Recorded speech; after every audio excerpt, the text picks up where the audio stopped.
Alright, so here we go again. Another video, reenactment video. This video gonna be about why are men polygamous by nature. Alright, and I'm not gonna say too much. I'm gonna let the video rock, and then we're gonna break it down as we go. Alright, let's start. Spend billions of dollars to look at women with little clothing on, such as the annual Sports Illustrated swimsuit issue, or with no clothing on, such as on internet sites and in so-called men's magazines. Women, on the other hand, spend virtually nothing to see unclothed men. Why? Some say that the reason is that men are socialized into viewing women as sex objects, and that women are socialized into not viewing men as sex objects. But if that's true, how do these people explain gay men? They are as aroused by pictures of naked men as heterosexual men are aroused by pictures of naked women.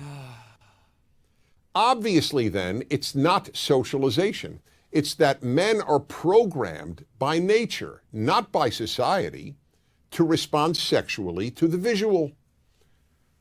This is an area in which men are so different from women that it's probably impossible, no, not probably, just outright impossible, for a woman to truly understand. Of course women find some men attractive, and of course a woman can have an intense reaction to seeing a very appealing man, but there's still no comparison. The visual alone arouses men. It takes far more to arouse a woman than seeing naked men. If that's all it took, most husbands would walk around the house naked whenever possible, or at least every time they wanted sex. And the average heterosexual man is excited countless times a day simply by seeing women, in person, on billboards, in magazines, on television, and even in his imagination. This is not the case for women. Yes, there are some male strip shows for women, but few women ever go, and the few who do attend them in groups, a girls' night out. And for every one of those shows, there are probably 10,000 female strip shows for males, most of whom attend alone, not as a participant in a guy's night out. Let's be honest, there is no magazine featuring men's legs for women to look at and get aroused by.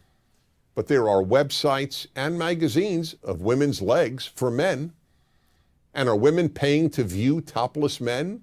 Men pay good money to look at topless women. Again, that doesn't mean women never get turned on by merely looking at some men. Of course they do. But it's only some men, on rare occasion a stranger, and more usually a celebrity. Men get turned on by any sight of female flesh on almost any female. The effect of the visual in men is so powerful that it even amazes men. A man came over to me after hearing me lecture on male sexuality and said, "I've got a story to tell you.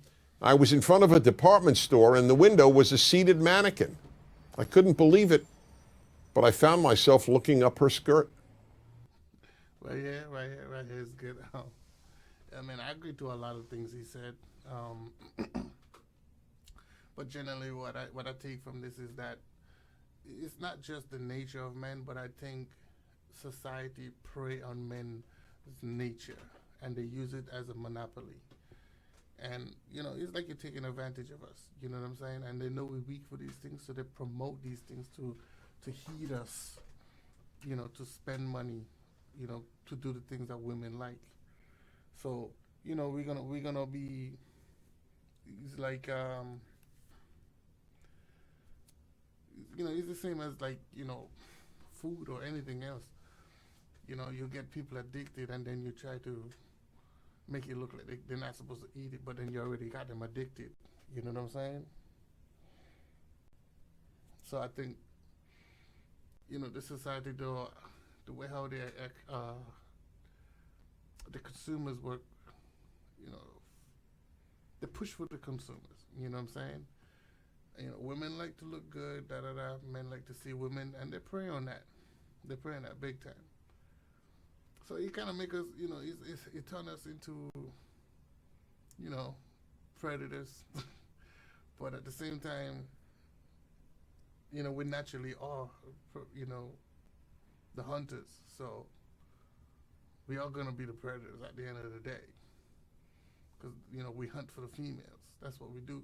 But what I'm saying is, the narrative is that they push it so much in the most negative light that some men don't is not able to control themselves. You know what I'm saying? They're not able to, see it and be like, okay, it looks good, but keep it moving. They're actually gonna go above and beyond. So I think that's a bad thing. You know, it's a next thing too. We may need to understand this is our nature. Like it's our nature to be this way. Not in the context of how he's describing it, but it's in our nature to be polygamous. Have multiple females. You know, that's the way we are. And women are naturally based on monogamous. So it's okay for a woman to be with one guy, but this guy can have multiple women. But the narrative I've kind of flipped a little bit, where to me it makes women more selfish in that sense, and that's why we have so much issues. Here was a perfectly normal, responsible man who found himself looking up a skirt on an inanimate object shaped like a woman. That's how instinctive it is for men to look at female flesh. It's perfectly understandable that women cannot fully relate to this. But if a woman wants to understand male sexuality, the first thing she has to understand is the power of the visual. That's why you see ads on billboards, on TV, and in magazines for every sort of product a man might buy, accompanied by a scantily clad woman, or sometimes just part of her. I recall a famous liquor ad that showed a woman's legs and a bottle of tequila. No face, just beautiful legs. Would you ever see an ad showing men's legs? People would laugh. It would be considered absurd. An ad with women's legs is not absurd. It's alluring. None of this is in any way meant to excuse inappropriate male behavior. Men must always control themselves.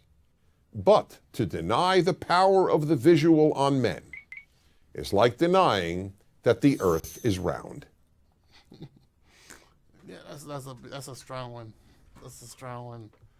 And like I said, they prey on men's weakness. Like there are no men are visual creatures. Like we see something that looks good, and that's what it is. They feed on that. You know what I'm saying? And then they complain that that's what we feed on. You can't tease me for something that I like, or something that I want, and then when I do fiend for it, you tell me I'm a fiend. You say, oh, why can't you just relax? No, it doesn't work that way. That's a setup. You know what I'm saying? So anyway, men are naturally polygamous. Men should practice the polygamy mentality. Be honest with the females. Tell them directly, like, listen, I'm going to be honest. I can't promise you I'm going to just not want to be with another woman. Just be honest. Stop lying. Sexual discipline is important, but it doesn't defy you. It doesn't mean that you have to defy your nature, right? If you choose to and you try to control it, then hey, that's you. But generally, most men, we're not going to do that. We want to live our natural lives. And not only that, women need to also keep themselves in a ground position where they don't just be swing around for men as well. Keep the control of how much men can, get into them. But anyhow, so yeah, I feel this is pretty good in educational right here. It's pretty good education right here, and hopefully a lot of men see this, especially younger teenage, not teenage, but we should learn this from teenage age at least from time high school time. This will start teaching shit like this, like, okay, men are natural, men like to see things, da da da. This is the human nature. They should teach this in health classes. It's human nature for men to want to be polygamous or desire multiple women based on their looks or anything like that. Women are more connected to, the feelings. She has to build a feeling before she can actually desire the guy. She might see a guy she like, but there have to be something deeper for her to feel committed to him.